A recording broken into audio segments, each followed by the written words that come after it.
আসসালামু আলাইকুম, সবাইকে সেন্ট নিউজ ইউটিউব চ্যানেলটির পক্ষ থেকে স্বাগতম। আশা করছি আপনারা সবাই খুব ভালো আছেন। যারা 18তম শিক্ষক নিবন্ধন পরীক্ষা চূড়ান্তভাবে উত্তীর্ণ হতে পারেননি তারা কিন্তু অলরেডি আন্দোলন চলমান, যে তাদের ফলাফল কারিগরি ত্রুটির কারণে কোনো সমস্যা হয়েছে, যার কারণে তারা অনেক ভালো পরীক্ষা দিয়েও তাদের ফলাফলটা আসেনি।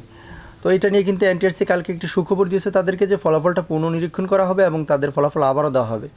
তো দেখেন, আজ আবার একটা সংবাদ প্রকাশিত হয়েছে যে যারা উত্তীর্ণ হয়েছেন তাদের ভিতরে থেকে একদল প্রার্থীরা আপনাদের এই দাবি দেওয়াগুলো ঠেকাতে মাঠে নেমেছে। তো পুরো ভিডিওটি দেখলে আশা করি বুঝতে পারবেন। আর চ্যানেলে নতুন থাকলে চ্যানেলটি সাবস্ক্রাইব করে দিয়ে আমাদের সাথে যুক্ত হয়ে যাবেন, কারণ আমরাই সর্বপ্রথম আপনাদের জন্য আপডেট নিউজগুলো সবার আগে এই চ্যানেলে প্রকাশ করি। দেখেন, অষ্টাদশ শিক্ষক নিবন্ধনে এবার ফেল করাদের আন্দোলন ঠেকাতে মাঠে উত্তীর্ণরা। দৈনিক শিক্ষা প্রকাশিত হয়েছে 1 জুলাই 2025। তো এখানে কিন্তু ছবি টবি সহকারে তাদের দেওয়া আছে। দেখেন, 18তম শিক্ষক নিবন্ধন ভাইবা পরীক্ষা উত্তীর্ণদের নিয়োগ কার্যক্রম দ্রুত সম্পূর্ণ করার দাবিতে মানববন্ধন। তো যাই হোক, অষ্টাদশ শিক্ষক নিবন্ধন পরীক্ষা ফেল করাদের আন্দোলন ঠেকাতে এবার মাঠে নেমেছেন উত্তীর্ণ প্রার্থীরা। মঙ্গলবার 1 জুলাই সকাল থেকে রাজধানীর স্কাটন গার্ডেন রোডে অবস্থিত বোরাক টাওয়ারে এনটিআরসি কার্যালয়ের সামনে মানববন্ধন করেন তারা। এ সময় উত্তীর্ণ প্রার্থীরা বলেন, বেসরকারি শিক্ষক নিবন্ধন ও প্রত্যয়ন কর্তৃপক্ষ 18তম শিক্ষক নিবন্ধন পরীক্ষার প্রতিটি ধাপে স্বচ্ছতার নিদর্শন রেখে গত 4 জুন চূড়ান্ত ফলাফল প্রকাশ করে। ফলাফল প্রকাশিত হওয়ার পর থেকে একটি শ্রেণী একের পর এক বিভিন্ন অযৌক্তিক নীতিমালা বিরোধী এবং সহিংস কর্মকাণ্ড করেই চলেছে। তাদের এমন কর্মকাণ্ডের কারণে সদ্য প্রকাশিত হওয়া ষষ্ঠ গণবিজ্ঞপ্তির এনটিআরসি কর্তৃপক্ষের স্বাভাবিক কার্যক্রম ব্যাহত হতে চলেছে।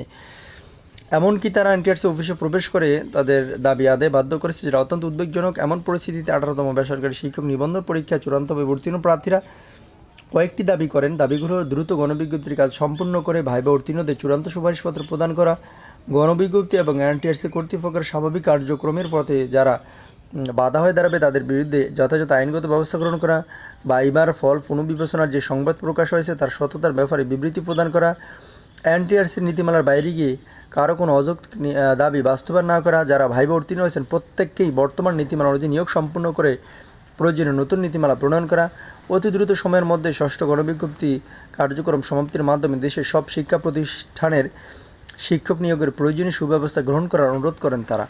এদিকে সোমবার 18তম শিক্ষক নিবন্ধনের মৌখিক পরীক্ষা অনিয়ম ও বৈষম্যের প্রতিবাদে এবং চূড়ান্ত ফলাফল পুনর্নিরীক্ষণ ও সনদ প্রদানের দাবিতে এনটিআরসি কার্যালয়ের সামনে অবস্থান নেন ফেল করা প্রার্থীরা। এই সময় অবস্থান কর্মসূচি থেকে দাবি মোদের একটাই, সনদ চাই দিতে হবে। এক দফা এক দাবি, সনদ চাই স্লোগান দেওয়া হয়।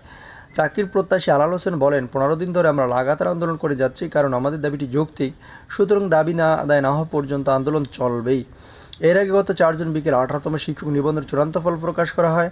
এতে 60,521 জন প্রার্থীকে উত্তীর্ণ ঘোষণা করা হয়। পরে 23 জুন সংশোধিত ফলাফল আরও 113 জনকে উত্তীর্ণ দেখানো হয়।